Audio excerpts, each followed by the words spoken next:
जम्मू कश्मीर चुनाव 2020 को लेकर ताजा आंकड़े आ चुके हैं, क्योंकि जम्मू कश्मीर में डीडीसी चुनाव जो किए जा रहे हैं वो 280 सीटों पर हो रहे हैं। और यहां पर सबसे बड़ी खबर है कि यहां पर हुआ है महागठबंधन। बीजेपी को हराने के लिए यहां पर 6 पार्टियों का गठबंधन हुआ है। क्या कुछ आंकड़े हैं, 4 चरणों के लिए वोटिंग खत्म हो चुकी है और 280 सीटों पर सटीक आंकड़े क्या निकल कर आते हैं, क्योंकि धारा 370 हटने के बाद पहला चुनाव जम्मू कश्मीर में किया जा रहा है और इसका फायदा किसे होने वाला है, क्या कुछ आंकड़े यहां पर निकलकर सामने आ रहे हैं, सभी आंकड़े आपको देने वाले हैं। सबसे पहले बात करते हैं जम्मू कश्मीर जो यहां पर चुनाव किए जा रहे हैं वो जिला विकास परिषद चुनाव किए जा रहे हैं और 280 सीटों पर चुनाव है।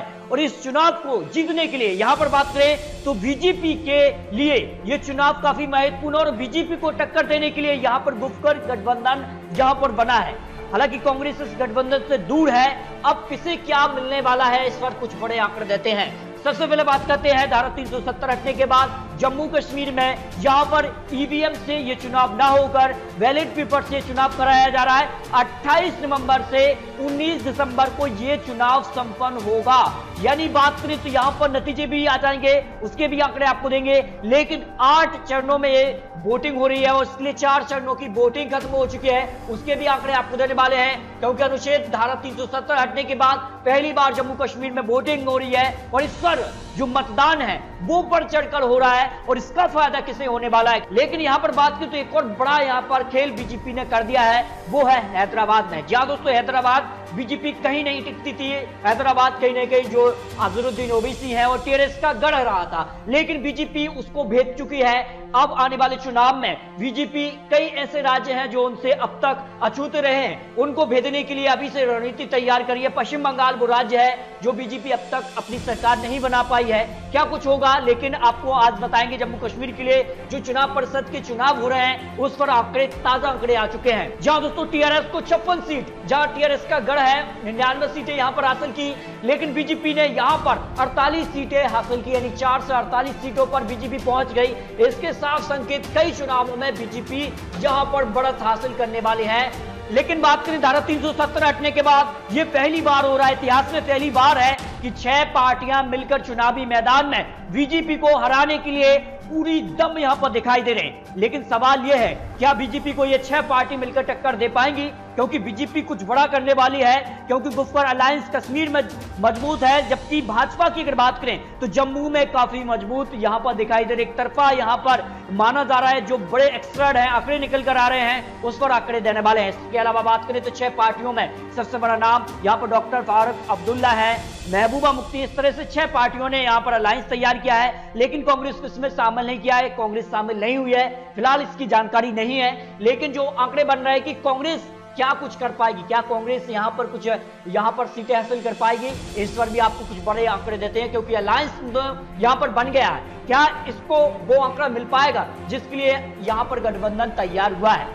जो वोट परसेंटेज देखने को मिल रही है 4 चरणों के वोटिंग के बाद कि कहीं ना कहीं मोदी सरकार को लेकर लोगों में कहीं ना कहीं जो विश्वास है वो जागा है, उसका फायदा क्या होने वाला है बीजेपी के लिए, इस पर आपको कुछ बड़े आंकड़े देने वाले हैं। क्योंकि पहले चरण के लिए 43 सीटों पर 51% मतदान हुआ है। यानी साफ तौर पर कहीं ना कहीं जो मतदान है वो बड़ा है। जम्मू कश्मीर के लिए बड़ी कहीं ना कहीं खबर है। आर्टिकल 370 हो या कई तरह के जो मुद्दे हैं वो खत्म हुए हैं। लेकिन कुछ और आंकड़े आपको दिखाते हैं। 2014 में जो चुनाव हुए थे यहां पर विधानसभा के लिए, यहां पर 87 सीटों पर जो चुनाव हुए थे उसके रिजल्ट की अगर बात करें तो यहां पर पीडीपी को 28 सीट हासिल हुई, बीजेपी यहां पर 25 सीटें हासिल हुई।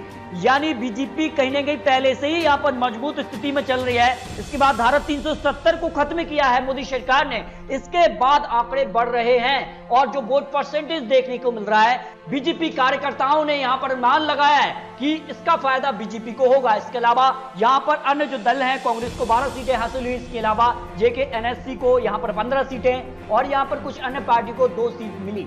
8वें फेज के लिए 19 दिसंबर को यहां पर खत्म होगा और उसके बाद रिजल्ट आएगा 280 सीटों के लिए। लेकिन इससे पहले ही कुछ बड़े आंकड़े यहां पर आ चुके हैं, वो भी आंकड़े आपको दिखाते हैं। देखिए पहले चरण के लिए बात करें तो 43 सीटों पर जो वोटिंग यहाँ पर हुई है 51% यहाँ पर मतदान हुआ है। जम्मू की 25 और कश्मीर की 18 सीट, यानी 25 सीटों पर बीजेपी का पलड़ा भारी है और कहीं ना कहीं 18 सीटों पर जो है यहाँ पर जो गठबंधन है उसका पलड़ा भारी है। लेकिन बीजेपी कहीं ना कहीं कश्मीर की जो 18 सीटें हैं इन पर भी सेंध लगाने के लिए जो है पूरा दम दिखाया था। और इस पर अगर बात को दूसरे यहाँ पर फेज के लिए भी 43 सीटों पर वोटिंग खत्म हो चुकी है, 49% मतदान हुआ है। जम्मू की 25 और कश्मीर की 18 सीटों पर यहाँ पर भी वोटिंग खत्म हुई थी। लेकिन इसके बाद क्या कुछ आंकड़े हैं, देखिए यहाँ पर बात करें तीसरे फेज के लिए यहाँ पर 33 सीटों पर वोटिंग 50% हुई है। जम्मू की 17 और कश्मीर की 16 सीट।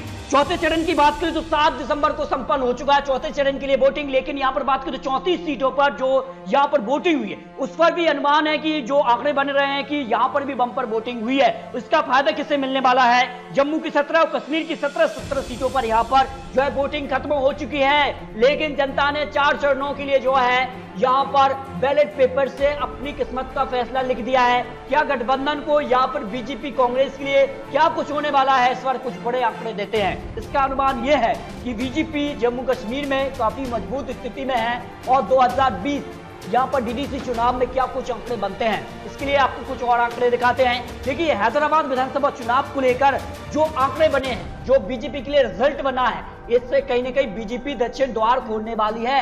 यानी यहाँ पर बात करें जम्मू कश्मीर के अलावा पश्चिम बंगाल, यहाँ पर असम, कर्नाटक, केरल ऐसे राज्य हैं जो बीजेपी कहीं ना कहीं पिछड़ती रही है इन राज्यों में। और पश्चिम बंगाल तो वो राज्य अब तक बीजेपी ने यहाँ पर अपनी सरकार नहीं बना पाई है। क्या ये आंकड़ों से बीजेपी को जो आत्मविश्वास है वो मिलने वाला है, इस पर कुछ बड़े आंकड़े।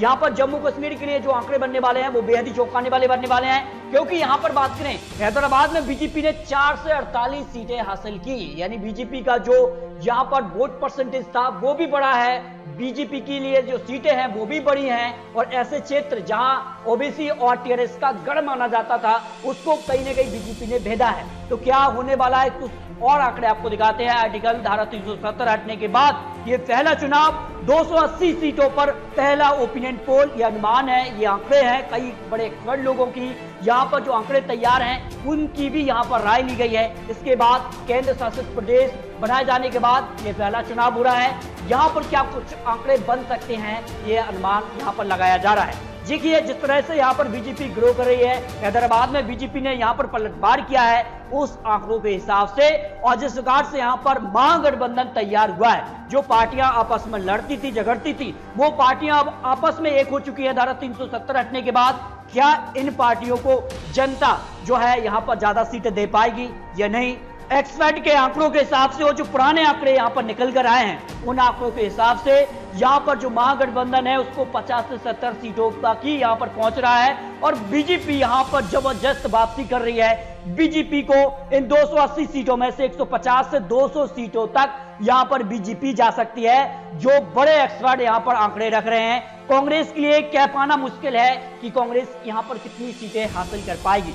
बीजेपी को कुछ सीटों का नुकसान भी हो सकता है, क्योंकि कांग्रेस यहाँ पर अगर गठबंधन में नहीं लड़ी है तो कांग्रेस को यहाँ पर कुछ सीटें मिलने का अनुमान है। ऐसे में बीजेपी से कुछ सीटें छिटक सकती हैं, लेकिन फिर भी बीजेपी सबसे बड़ी पार्टी बनेगी इस चुनाव के लिए, जो यहाँ पर समीकरण बनते नजर आ रहे हैं। और आने वाले समय में क्या होता है ये तो जनता तय करेगी। लेकिन आपको क्या लगता है, क्या 280 सीटों में से यहाँ पर महागठबंधन को ज्यादा सीटें मिल पाएंगी, या बीजेपी ने जो काम किए हैं उस दम पर बीजेपी यहाँ पर 200 प्लस कर पाएगी।